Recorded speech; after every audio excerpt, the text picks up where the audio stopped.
Line, 100 ರೂಪಾಯಿ line ಇದೆ. 100 ರೂಪಾಯಿ ಲೈನ್ಗೆ ಎಷ್ಟು ಜನ ಇದ್ದಾರೆ? 100 ರೂಪಾಯಿ ಲೈನು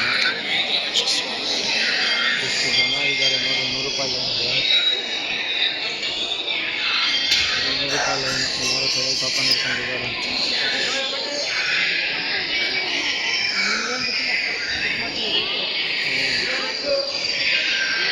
ಕೂಲಿ ಕಳಿಸೋದು ಅನ್ಸುತ್ತೆ.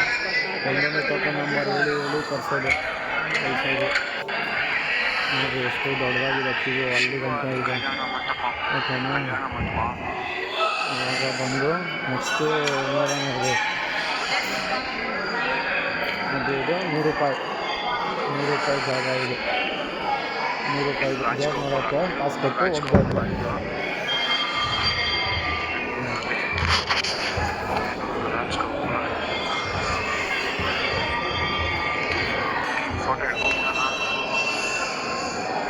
ಇದು ಬಂದು 1000 ರೂಪಾಯಿ. ಈ ರೇಟ್ ಅವಾಗ ಗಲಾಟೆ ಮಾಡ್ತಾಯಿದ್ರಲ್ಲ, ಇದು 1000 ರೂಪಾಯಿ. 1000 ರೂಪಾಯಿಗೆ ಗಲಾಟೆ ಆಯಿತಾ. ಇಲ್ಲಿ ನೋಡ್ರಿ, ಇಲ್ಲಿ ಟೋಕನ್ನೇ ತಗೊಂಡಿರೋ ಫ್ರೀ ದರ್ಶನ ಅಂದರೆ ಕಾಸೇ ಕೊಡ್ದಿರೋ ದೇವ್ರು ನೋಡೋಕ್ಕೆ ಎಷ್ಟು ಜನ ಇದ್ದಾರೆ ಇಲ್ಲಿ. ಎಷ್ಟು ಕಮ್ಮಿ ಜನ ಇದ್ದಾರೆ ನೋಡಿರಿ, ಇಷ್ಟೇ ಜನ ಇರೋದು. ಕಾಸೇ ಕೊಡ್ದಿರೋ ನೋಡೋಕ್ಕೆ, ಕಾಸೇ ಬೇಡ ದೇವ್ರನ್ನ ನೋಡ್ಬೋದು ಅನ್ನೋರು ಇಷ್ಟು ಜನ ಇದ್ದಾರೆ ಅಷ್ಟೇ. ಕೇವಲ ಒಂದು 50 ಜನ ಇರ್ಬೋದು. ಅಲ್ಲಿ ನೋಡಿದ್ರೆ ಎಷ್ಟು ಜನ ಇದ್ದರು, ಇಲ್ಲಿ ನೋಡಿದ್ರೆ ಎಷ್ಟು ಜನ ಇದ್ದಾರೆ. ಇವರೆಲ್ಲ ಏನು ಮಾಡಿದ್ರು, ಇವರೆಲ್ಲ ಜನಗಳೆಲ್ಲ ಅವ್ರು ಮಾತ್ರ ಜನಗಳ. ದುಡ್ಡಿದ್ದರೆ ದೇವ್ರು ನೋಡೋಕ್ಕಾಗುತ್ತಾ?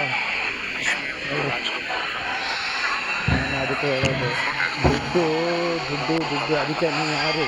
ನಾನು ಪರಮಾತ್ಮನ ನೋಡಿದ್ದೀನಿ, ಭಗವಂತನ ನಾನು ನೋಡಿಲ್ಲ. ದುಡ್ಡು ಭಗವಂತ ಹೇಳಿದ್ದಾನೆ ದುಡ್ಡು ಕೊಡ್ರಿ ಅಂತ ಹೇಳಿ ಅವ್ರು ಕಾಯ್ತಾ ಇರಬೇಕು. ಅಲ್ಲಿ 100 ರೂಪಾಯಿ ಕೊಟ್ಟವ್ರು ಬೇಗ ಹೋಗಿ ದರ್ಶನ ಮುಗಿಸ್ಕೊಂಡು ಬರಬೇಕು.